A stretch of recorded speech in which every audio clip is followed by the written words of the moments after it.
Nzuri kweli kweli, karibu kusikiza Jicho la Nje. Tunaanzia Zanzibar na msomaji wako ni mimi Jamal Mruma.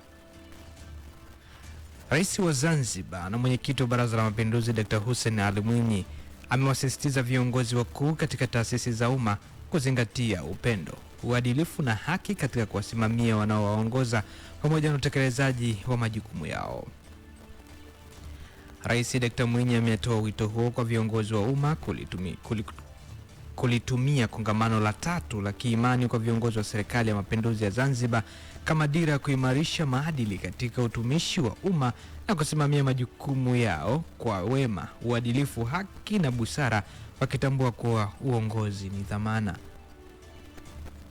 Aidha, Rais Dr. Mwinyi amekemea suala la upendeleo katika taasisi za umma na kuasisitiza viongozi kwa mfano mwema kwa wanaowaongoza, kuonyesha upendo pamoja na kuwa tayari kupokea ushauri kutoka kwao.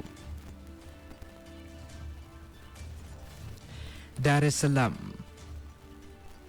Watanzania wameungana na jumuiya ya Waislamu wa Shia kuomboleza kifo cha kiongozi mkuu wa Iran Ayatollah Al-Khamenei, huku wakimwelezea kama mtu aliyehubiri amani na kuunganisha watu.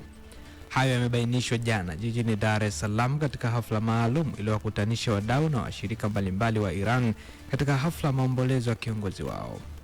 Khamenei aliuawa Februari 28, 2026 kutokana na mashambulizi ya anga yaliyotekelezwa na Marekani kwa ushirikiano na Israel, ambapo yamesababisha vifo vya zaidi ya watu 1,000, maelfu kujeruhiwa na wengine kupoteza makazi yao. Akizungumza kwenye hafla hiyo, mwenyekiti wa Jumuiya ya Maridhiano na Amani nchini Sheikh Al-Haj Musa Salum amesema mizozo inayoendelea Mashariki ya Kati haina afya kwa ulimwengu mzima, kwani amani ikitoweka athari zake ni kubwa.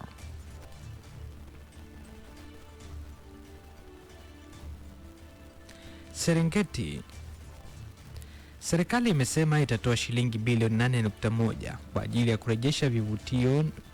ya kurejesha vivuko na madaraja 7 yaliyoharibiwa na mvua zinazoendelea na kuharibu miundombinu katika hifadhi ya taifa ya Serengeti. Waziri wa Maliasili na Utalii Dr. Shantu Kijaji amesema hayo jana alipokuwa akizungumza baada ya kukagua athari za mvua hizo hifadhini humo. Amesema baada ya kufanyika tathmini kwenye eneo hilo, wametoa maombi ya fedha hizo kwa ajili ya kurekebisha madaraja na vivuko ambavyo vimeharibiwa na mvua hiyo. Unaendelea kusikiza Jicho la Nje kutoka hapa Big City Breakfast, na hivi sasa ni habari za kimataifa. Maelfu ya raia wamekimbia miji ya Akobo unaoshikiliwa na upinzani mashariki mwa Sudan Kusini kufuatia amri ya kuondoka eneo hilo iliyotolewa na jeshi ili kuandaa njia ya operesheni ya kijeshi. Ni Hali Lewi, afisa wa eneo la Akobo mashariki mwa Sudan Kusini anayehusika na masuala ya kibinadamu, alisema hapo jana kwamba mji sasa ni karibu mtupu na wanawake, watoto na wazee wameondoka na kuvuka kuingia nchini Ethiopia. Kuhama kutoka Akobo karibu na mpaka wa Ethiopia kulianza Jumamosi usiku, ingawa muda wa mwisho uliowekwa na serikali wa kuhama ulitakiwa kufikia mwisho Jumatatu alasiri.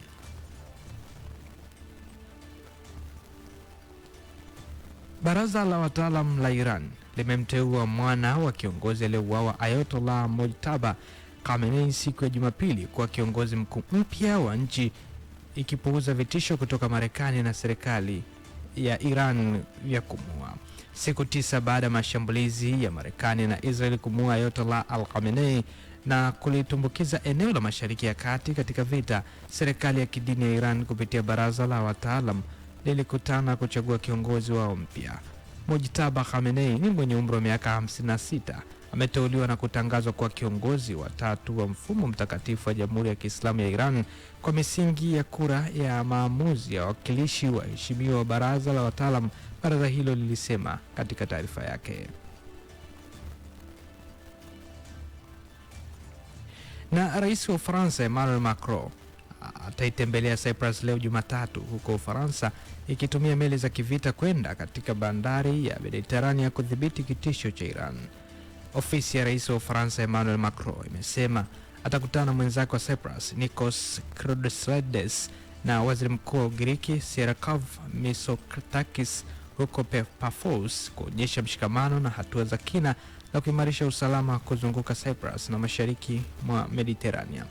Ikulu ya Elysee ilisema hapo jana kwamba ziara hiyo itafanyika huku vita vya Marekani na Israel dhidi ya Iran vikiingia wiki yake ya pili na kuathiri sehemu kubwa ya Mashariki ya Kati. Na huo ndo mwisho wa jicho la nje kutoka hapa Big City Breakfast, na hivi punde tu ni Sports Countdown. Mimi ni Jamal Mruma, hii ni Mjini FM, kwetu ni kwako. Usiondoke, endelea kusalia nasi mpaka saa 3 kamili asubuhi. Asante kwa kusikiliza jicho la nje.